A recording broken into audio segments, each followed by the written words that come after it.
Let's go. All right, here we go.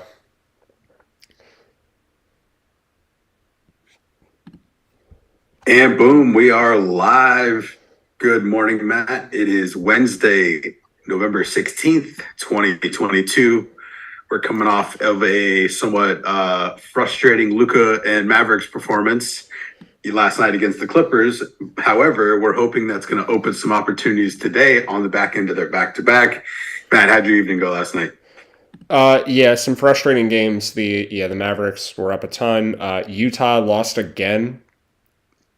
I don't know. Are we okay? Are the Jazz Maybe okay? they're not the godsend of godsends, but Yeah. I mean, the Knicks are better than people think. Like, the Knicks are average. They didn't lose to a terrible team. They lost to an average team who's playing terrible lately. So, it happens. And the game before, they lost to a really, really good Joel Embiid performance.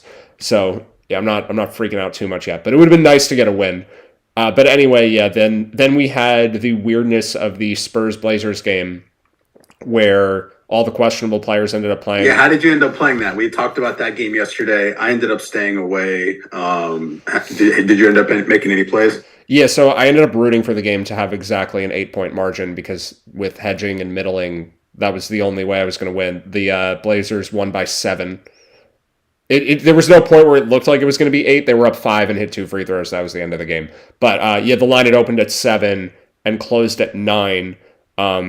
It was kind of wiggling back and forth with the Trey Jones news, which maybe people are not aware that Trey Jones is like really important for the Spurs, but his status changing didn't seem to have an effect on the line. But then when Nurkic got ruled in, that was when the line bumped up all the way to 9. So at that point, like the model had it at 8.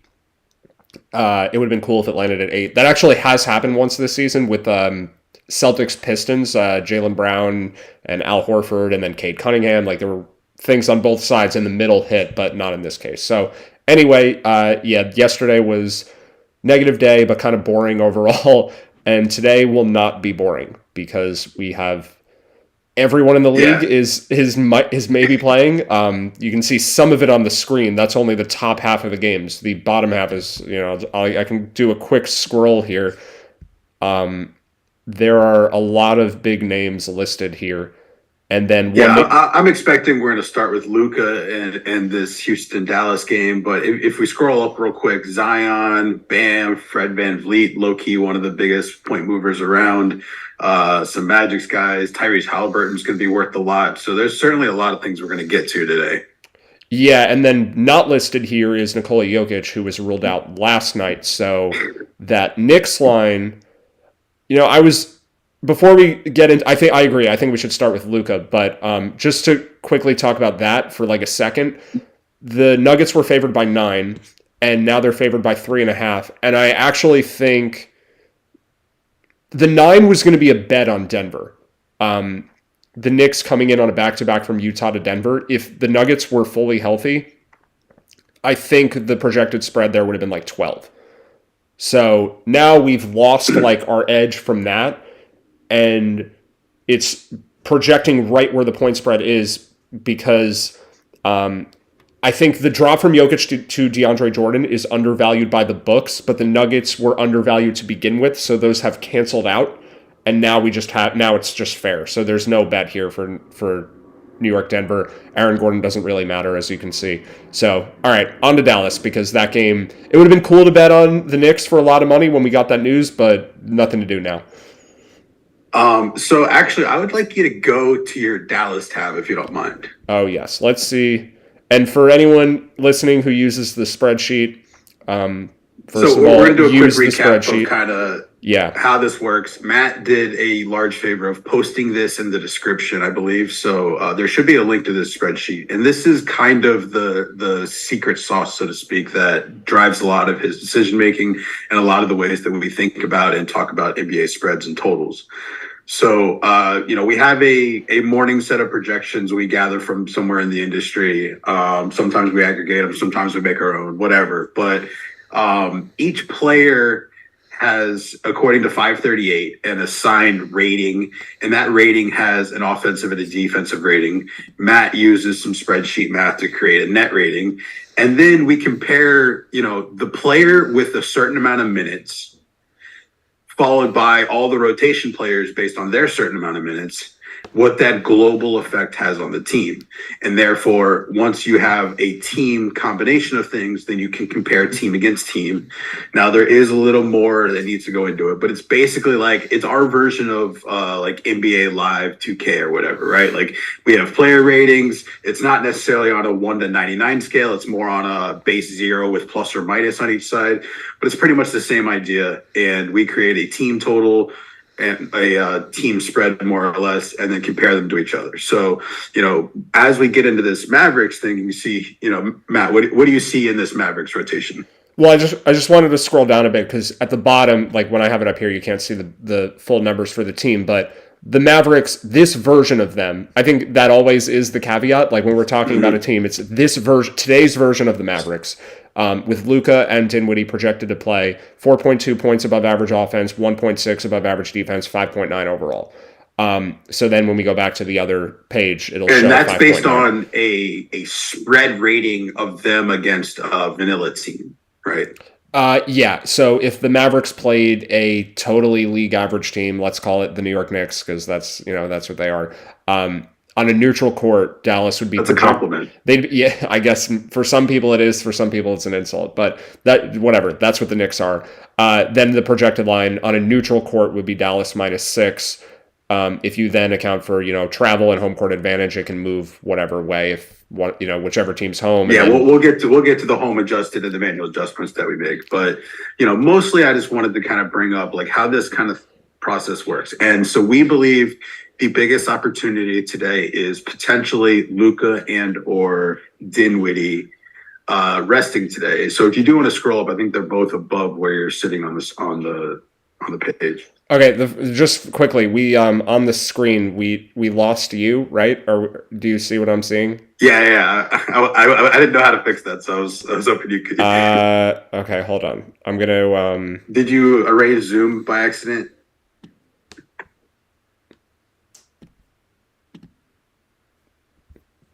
No, Zoom is here. The Zoom switched our order, so yeah, this is why did you adjust your window? Or we haven't done mass promotion because we still have to work out some things. But can you drag my window back in front of his or something? My Zoom thing. I'm gonna try that. Nope, that didn't work. Might need to add a new Zoom source. Okay, stand by, everyone. If you want to, share some Dallas thoughts while I do this, and then now we have a different mic on screen. The efficiency landscape. Yeah. Brought to you by the Analytics team.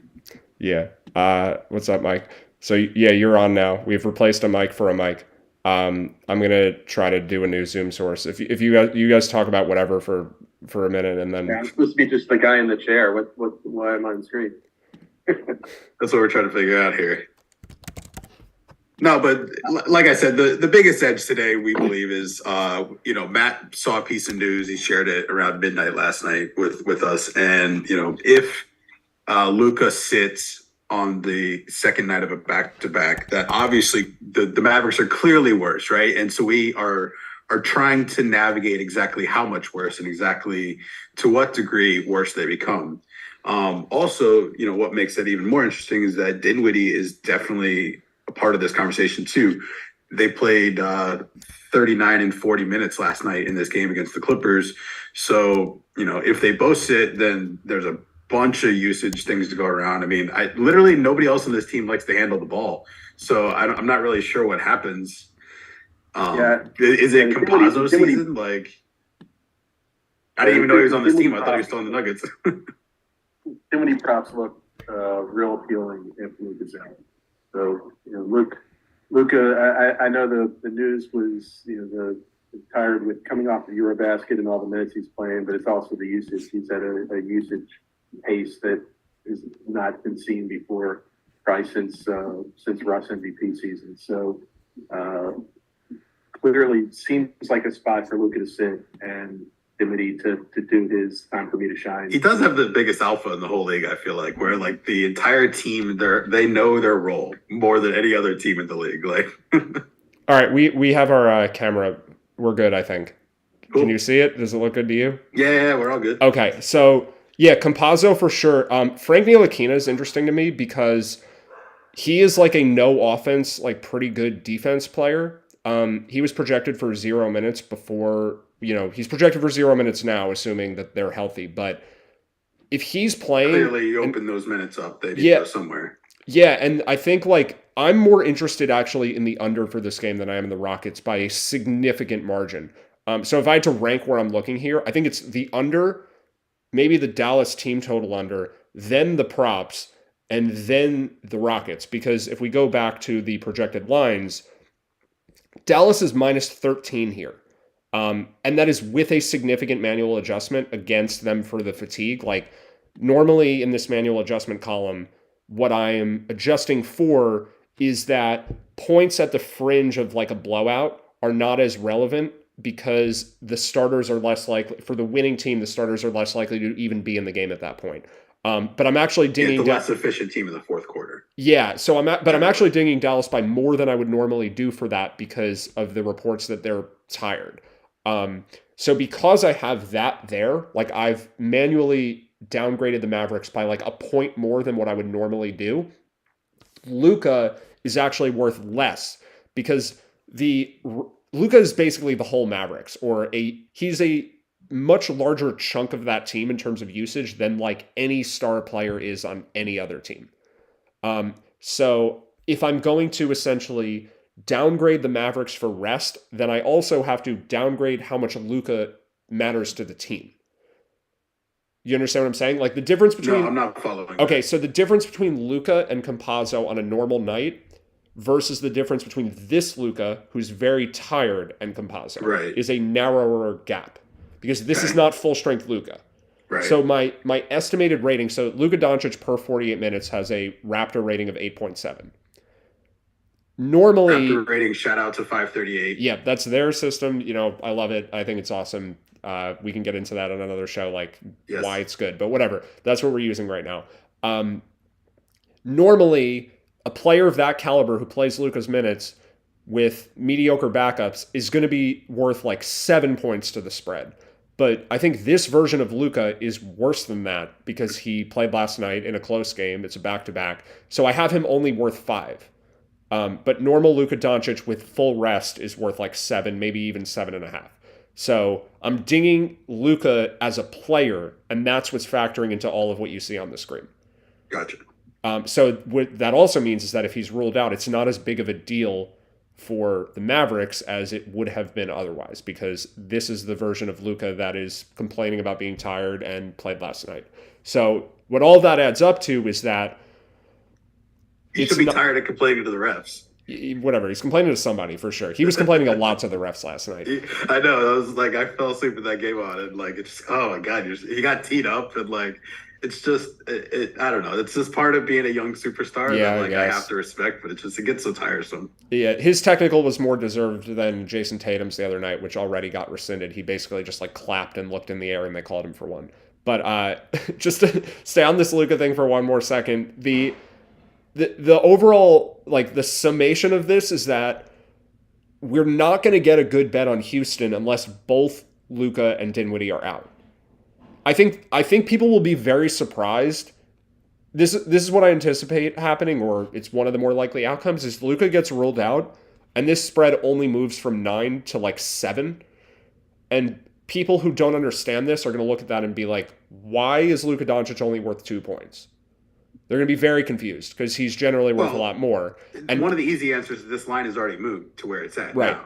It's half the answer is what you just said. It's priced in. And the other half of the answer is this is not your normal Luka Doncic. This is a tired version of him. So those are the two answers. And then maybe the third part of it is Dallas was undervalued against Houston to begin with. If you took on a normal part of the schedule, Mavericks home versus Rockets, what should the line be? It should be 12 or 13. But this scenario was already kind of the Mavericks have struggled lately, and I think they were kind of undervalued. So those are our variables, and I think like spam betting the Rockets if Luka gets ruled out would be a misunderstanding of, all of the factors that are going into this. But Fair at the enough. same So, time, so let's talk yeah, about go the ahead. spread. You said that is the largest priority. I actually remember yesterday's game. It was only a 4 or 5 game slate, but yesterday's spread was the lowest with that Clippers You're talking Mavericks. It was the lowest one by a lot. you're talking total? Yeah, the game total. Yeah. So, and it also, if I recall correctly, it came in massively under. Yeah.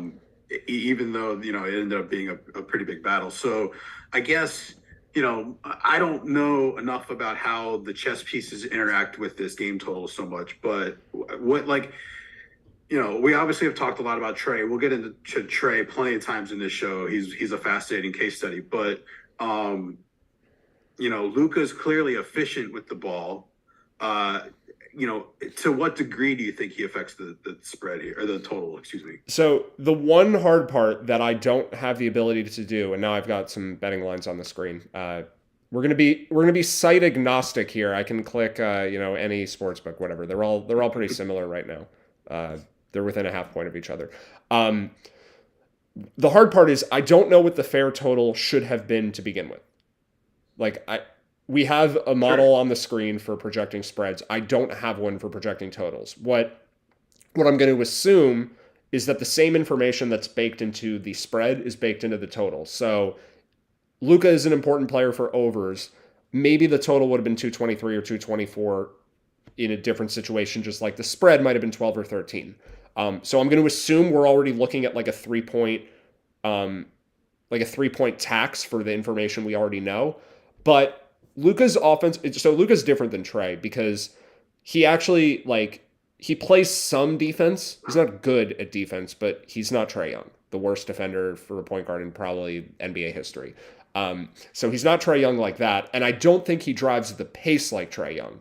You don't see Doncic running up the court and shooting at the beginning of the shot clock. Yeah, that's why I had an immediate reaction of does that affect the under? I don't know. It's just Luka's efficiency is so high. Sure. That and then also looking at his backups Campazzo and Ntilikina, who I think Trey Burke's not on this team anymore. That was a concern. I remember it was last a year. lot different when they had Brunson last year, right? Yeah, Brunson was super underrated for a backup, so the total wouldn't move all that much because Brunson was incredibly capable. Now, I don't even know who they have. Is Campazzo up to Brunson standards? Not to me, or I'm pretty sure the ratings agree. Yeah, Campazzo is a slight negative, and Ntilikina is actually a neutral, but his value is all on defense. So last year, you'd go from Doncic and Brunson. Those were the only two players playing point guard throughout the game because they'd stagger the minutes. Now you go from Doncic and Dinwiddie to Dinwiddie and Campazzo and Ntilikina.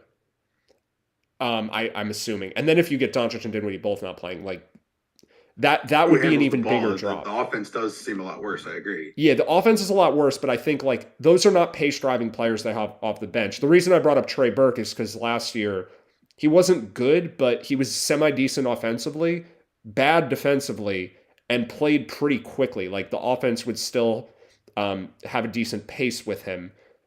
We don't know what Campazzo and Ntilikina are going to do in terms of pace. Neither of them really has played much this year. But not having Trey Burke there, I think that actually does affect the total. So all of this is to say, we're not going to get a Trae Young level drop to the total if Luka's out. We might get a Trae Young level drop if both Luka and Dinwiddie are out. So maybe Luka's worth 5 points to the total and Dinwiddie's another 4. And then, yeah, I think betting the under if just Dinwiddie is out, I'm not sure that I probably I lean that way. Change too much. Yeah, I agree. So if Luka's out, and then Dallas team total, because again, we're talking about just the main thing to look at is the efficiency of the offense. The types of shots he creates, the open looks he helps his teammates get, the types of drives Luka does, is somewhat unique in his ability to find his teammates. Yeah, absolutely. So the difference between him and Trae Young, to highlight it again, is when Trae Young doesn't play, both teams score less. If Luka doesn't play, we're primarily looking at the Mavericks scoring less. We're not looking so much at the other team scoring less. I'm not sure, though, because, again, we don't really know what this rotation will look like. It could also mean the other team scores less because Ntilikina is a better defender. I could see Campazzo trying to be a pace guy. Yeah, that does. I mean, it was different when he played on a team with. It was different when he was on a team with Jokic, though. Like, who is he driving the Yeah. pace for on this Mavericks team? That's an unknown. I think it's right? Like, yeah. Contract season. We also could see Christian Wood not playing this game too. I mean, I was literally itching to bring him up. I mean, his usage has to go through the roof if these guys are out. I mean, I would assume maybe that's connecting dots that are unnecessary. But his I don't think his props are listed yet. I think the one guy you definitely want to keep an eye on Dinwiddie. And then Dorian Finney-Smith. Like, if you take Wood and Doncic out, he has to shoot. Like, he just has to do more. And I don't think, because another tell here is because Doncic is listed for a points prop, it's not baked into that too much that he might not play. Dinwiddie's point prop is, I think it was like around 18 or 19 across all the sites. That probably gets to around 22 or 23 if we just get Luka out. Finney-Smith was around 11. I could see that going up to like 15. So that might be the best spot, actually. And especially so, like you said, if Christian Wood doesn't play, or maybe the Wood prop shows up later and you can bet that. I certainly, points feels like the one that I would want to attack for Christian Wood. That, like I said, maybe that's connecting dots that aren't there, but that feels like he's the next guy up and he's going to want the ball. Yeah, I think, yeah. And he's also struggled a bit lately. He was out. Like, if he gets an opportunity to be the guy for a game, I totally agree. I'm skeptical that he even plays. So I got to admit something I'm not proud of right here. Okay. As I was watching the game last night, I saw the stat that Christian Wood is on his 7th team in 7 years. And like, I thought this guy got drafted by the Pistons a couple of years ago and like came out of nowhere and became relevant. And then I thought he moved to the Rockets, and I thought he was on his like 3rd team on his 3rd season. This guy's on his 7th year. Like, I literally felt like I totally misunderstand this character. Yeah, I also I think when I saw him on the Pistons, I was very surprised that he was like already that old. Like, I assumed the Pistons version of him was like 24. That's exactly what I thought. I thought he was a rookie that year, and yeah, so he's been around. It's hard to keep up with everybody, but we're trying. So I think we're seeing this total for this game actually start to fall at some of these sites. Maybe people are listening to us. I don't know. We can only hope. All right, let's talk about a different game. YouTube chat. We also have Rockets are down to 8.5. So yeah, if anyone's there and wants to tell us what's going on, I mean, maybe the speculation we're is now building. At the point where clearly there's going to be value the other way if they're ruled in, right? Oh yeah, yeah. I think like this line should be 13. That somehow is the new way to play this, is everyone who plays, and now the Mavericks value is all there. Right. Josh Allen played, and at that point, if you bet Bills -3, I mean, it didn't win, but you had a really good bet. That line closed at 6.5. It went back up to the original line, basically. So yeah, I think, just assuming he's out 100%, assuming anything 100% is probably a mistake. But yes, for sure, if everyone is in, Dallas is going to be a pretty decent bet. Let's talk about Miami-Toronto, because we have a lot going on there.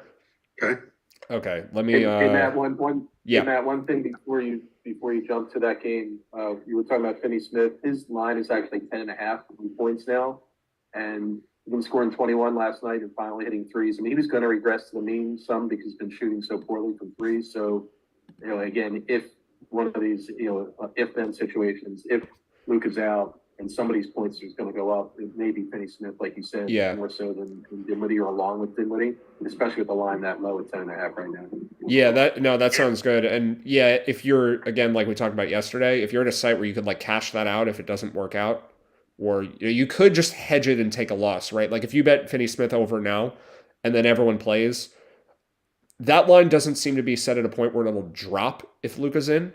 Yeah, it seems like the floor. Yeah, so you can just bet under 10.5 later and you'll eat both VIGs. Like, it's not ideal, but that's also an option for people who don't want to like abuse the cash out or don't have access to the cash out. Because that Finney-Smith prop, if Doncic is not playing, I like that a lot. Okay, so Miami-Toronto, we have 3 important players questionable there. Okay, so you have them all projected in for now? Yeah. So if they're all projected in, I'm seeing I'll Toronto double check should be about a 2.4 favorite. Yeah. Yeah, I'm just making sure. We have Achua and Siakam and Porter already out. That's about it. Okay. So Bam is weird. I feel like Bam always plays when he's questionable. Is that is that based on anything? Do you have any sense of that? You don't have to. This year, I don't think he sat that I recall. I mean, I remember there was a lot of Dwayne Dedman games last year. So the what I guess this will be able to confirm it. Did he play versus Indiana? That was the last time he was on the injury report. I'm just checking that one. They lost a close game to the Pacers. Pretty sure he ended up playing. Yeah, he was on the injury report and then he played, and then they lost. That was their last game? No. That was the last time Bam was questionable. It was about 4 games ago.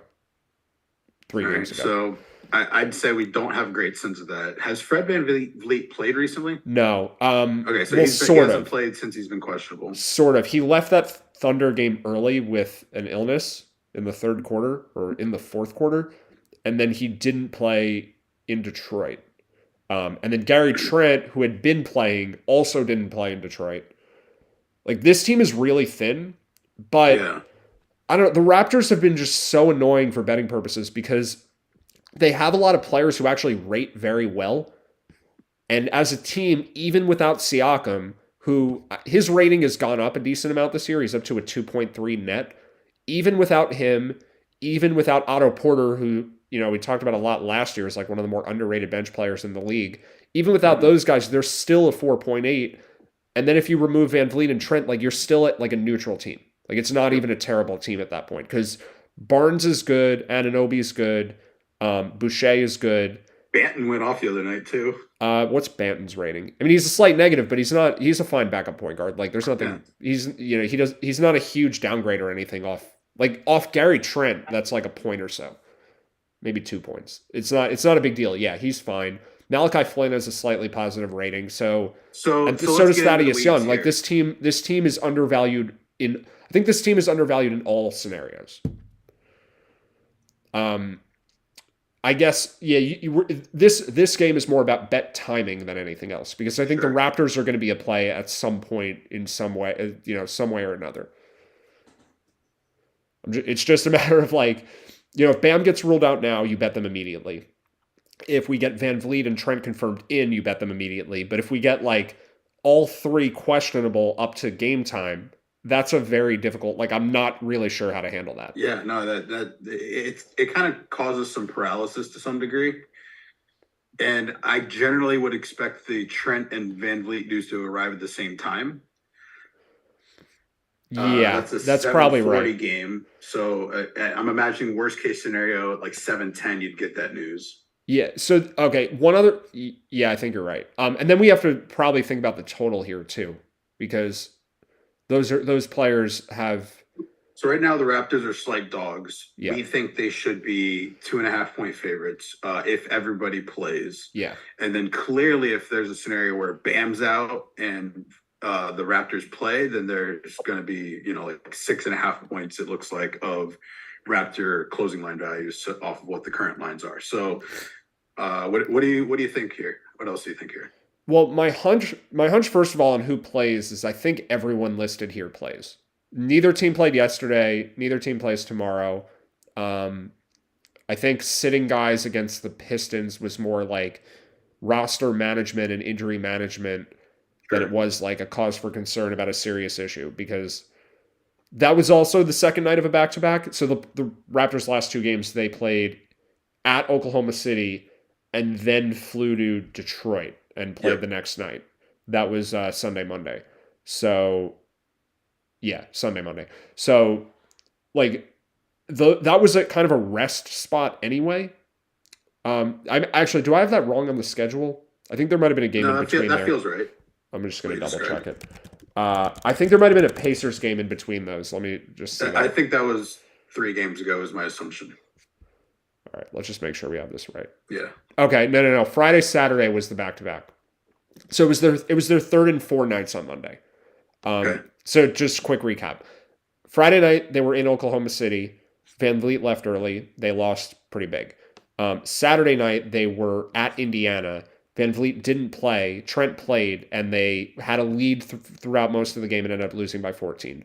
And then 2 nights later, which was Monday, they went to Detroit. This is a brutal part of the schedule. and they held Van Vliet out again, and then Trent didn't play. Well, it's a brutal part of the schedule travel-wise. I mean, it's actually a pretty glorious part of the schedule. I just mean travel-wise. You're definitely right. Yes, I just mean travel. So, like, I get, like, if we're ever going to be, like, cautious, like, these are fine spots for them to be cautious in. Now, they've lost a couple of these games that I'm sure they were, wish they didn't, but... Yeah. No, but to your point, like, that is where you see the most rest, is where you have a bad travel schedule paired with an easy actual schedule. Like, back-to-backs against bad teams, essentially, is where guys sit out. But they've had a night off. The lesser of the two evils, generally. Right, yeah, 100%. So now they've had a night off, and now they're at home, and now they're playing Miami. Like, this is a more important game. Yeah, I think they're more incentivized to go at 85% than they would be against the Pistons. Yeah, I think so, too. And they did get a win, but, like, clearly they have not played very well lately. They've lost 4 of their last 7, and a lot of those are pretty weak opponents. So, I mean, we don't know, and, like, I don't want to just encourage anyone to bet based on, like, a hunch of who's going to play. This is a day where, like, if you bet the NBA, it would be good to be at your computer for the entirety of the day. That is the hardest part about betting NBA is there's a certain number of bets you can place and walk away. And there's a certain number of bets you have to truly build a full day's strategy out of. And this show is just going to be talking about which ones are which each day and what our thoughts are and how we're going to proceed. Yep. Yeah, that's well said. So anything else on this Toronto-Miami game? Well, I think we just kind of have to wait for news. Like, yeah, part of me wants to say, get some Toronto now, but if Van Vliet's not playing... I want to quickly mention the total here. It's 216, and this is actually a mistake on my part. I don't have Tyler Hero listed on the injury report.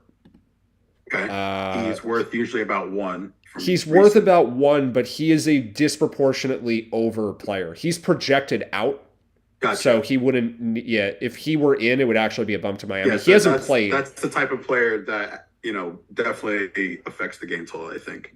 Yeah, so if you get Hero not playing and Van Vliet and Trent not playing, and Bam in, that is the Best under scenario for the under of 216. And then the opposite of that is Bam out with everyone else in, because Bam is an under player. Sure, I agree he's with that. Great defensively and kind of whatever on offense. Deadman is not 216 does feel a little high for this matchup in general. Yeah, but I don't think you want it. That's only based on gut, and I try not to bet that way. Well, your gut would be based on like recent results, and recent results have been games where like key players have been out. So I think the under is probably a good bet if we get the right news. Sure. Yeah, I just want to bring up Hero again because he's not on here. He's probably not going to play. He hasn't played in a while, but if he's back in, you don't want an under bet. Like Tyler Hero is great for overs. Noted. Okay, so yeah, any other games you want to touch on here? I know we've got the Donovan Mitchell, Drew Holiday thing. Are those the biggest games you're interested in right now? Those are the top 2. I think Milwaukee, Cleveland is the other. Like there aren't for as many games as there are, I don't think there's anything super notable. Like the Pelicans could rest some players, but no one on the Pelicans is that important. Yeah, like every Pelicans. Brandon Ingram's super whatever. Like yeah, their whole team is like that. I mean, they have a bunch of guys better than Brandon Ingram, but everyone is between like a 0 rating and a 2.5. Like no one is huge unless they rest multiple people. So, and the projected line there is basically fair. Like I don't want to talk about Zion, but I think the Milwaukee Cleveland game is interesting.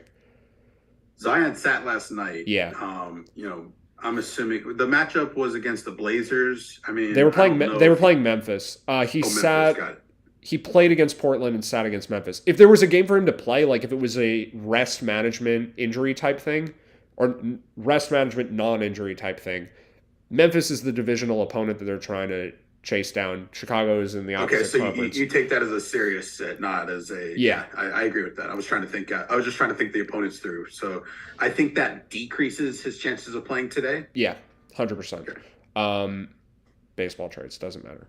We're only on NBA today. Yeah, I think you're right. It's an indication that there's actually an injury, not that he was just resting the front end of the back-to-back. Because if they were going to do that, sitting versus Chicago would make more sense.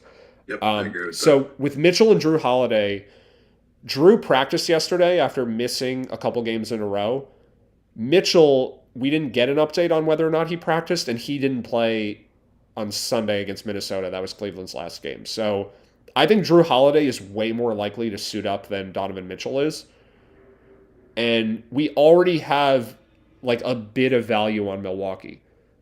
So your current projection is Milwaukee almost at 6-point favorites. Yeah. I'm seeing in the books it's 4. If both players are in, I might take a little nibble here. If Holiday's in and Mitchell's out, this is probably worth a bite, right?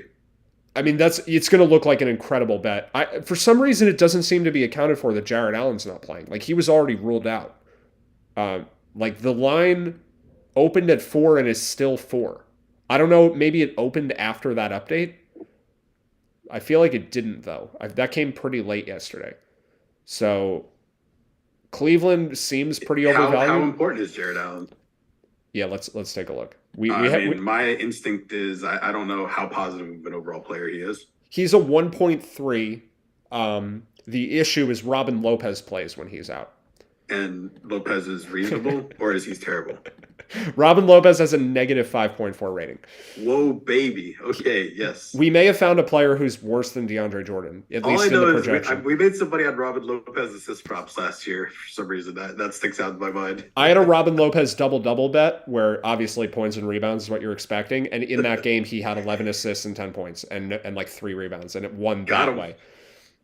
Yeah, maybe it was the same game. Maybe it was a different Robin Lopez assist game. I don't think so. Okay, it was probably that one. He never gets assists. But yeah, the ratings say he's worse than DeAndre Jordan. So all right. Well, anytime we bring up DeAndre Jordan, that is the biggest fade. Our money is not going to be on that team almost ever. So to compare anyone to him, that is a huge red flag. So I actually didn't even know this guy played for Cleveland. I thought he was still in the Magic. So yeah, pretty rough. Jarrett Allen down to Robin Lopez. He's bad enough that they lost to the Timberwolves at home. No one does that. But doesn't Mobley make Lopez less bad? They can't play those guys at the same time. The offense, they may start them, and then Robin Lopez will check out of the game immediately, and then he'll come in, and then he'll come in when Mobley comes out. They're basically staggering, I think. Gotcha. There is a chance they don't want to play Lopez because part of the reason to need bigs last game, they were playing the Gobert-Towns combo. So you could argue they needed his size for that game, but they may not need it against Giannis and Brook Lopez. You could also argue it's his brother, and they're like, well, let's just do that. Let's just make it Robin versus Brook. I really hope that's the outcome. We'll see if Robin Lopez starts. Your brother's got to be a plus extra defender against his own brother, right? There has to be small. Maybe the offense, he knows the moves to beat him too. I don't know. I don't imagine Robin doing very well on his own offense. Maybe he can slow Brook down, but that doesn't matter. Milwaukee doesn't need Brook Lopez to score. Right. Whatever. We don't know how much Robin Lopez is going to play. I think it's probably going to be between 10 and 20 minutes, but he's really bad. And then if you get Mitchell out, Lamar Stevens is probably the guy playing those minutes. So Raul Neto is okay. But I think he's dealt with so many injuries over the last 5 years. There's no 30-minute Neto game happening. It could be 20. He normally barely plays. So I think this is actually a really, really good Milwaukee bet if Drew is in and Mitchell is out. But we'll see what the news timing is. But it's also worth. I'm probably going to play it even if they both play. Right. Okay. So to that point, because Milwaukee looks good regardless, I think if you get one positive indicator from either Drew or Mitchell, that's the timing. So if we get Mitchell went through shoot around, if we get Holiday went through shoot around, take Milwaukee.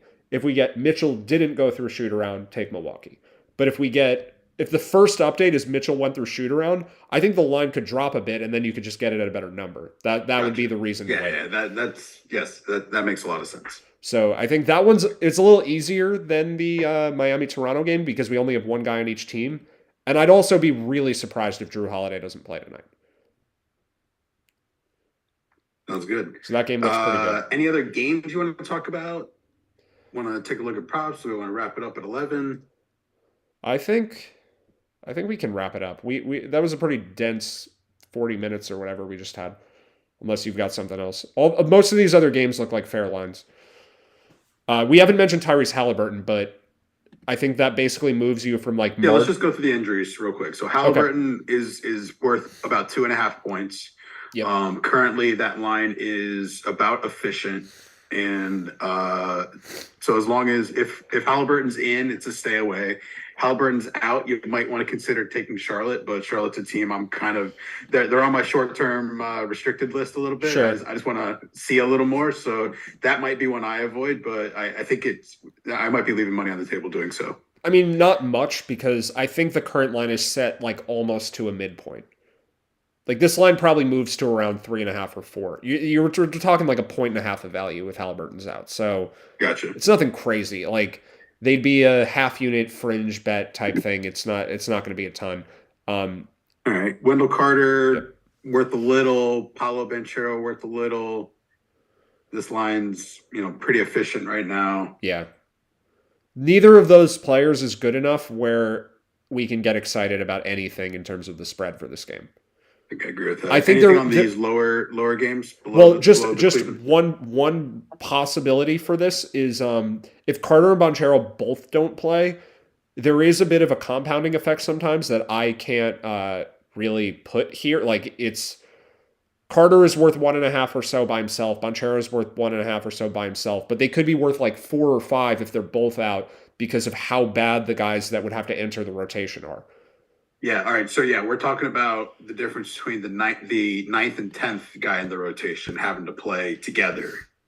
Yes, exactly. So that could mean Caleb Houston and Admiral Schofield both playing. And if that Admiral Schofield, that's rough seas there. Yeah. So if that if both guys are out, I actually do think the projected line, even though just to do the quick math here, even though we've got them 1.5 each, you would say, oh, if they're both out, Minnesota goes to -8. I could see the projected line going to like -10. So if both guys get ruled out at the same time, I'm pretty interested in the Wolves at -6. If they get staggered, we probably won't have a great opportunity. Yeah.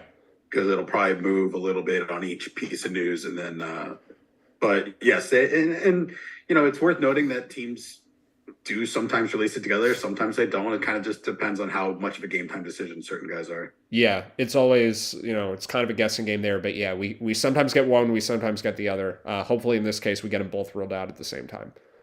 And then, I think, we covered Miami, Toronto extensively. We covered Cleveland, Milwaukee. And Aaron Gordon doesn't matter. That's our last guy we haven't mentioned yet. He's average. He's an average player with average backups. It's okay if he's not there. Fair enough. All right. I think that's going to do it for today's show of the NBA strategy with us. Thanks for tuning in. Appreciate it. Matt, appreciate all your hard work. Mike, appreciate it behind the scenes. Let's keep it rolling. Thanks, Mike. Thanks, Mike. Let's get some good news.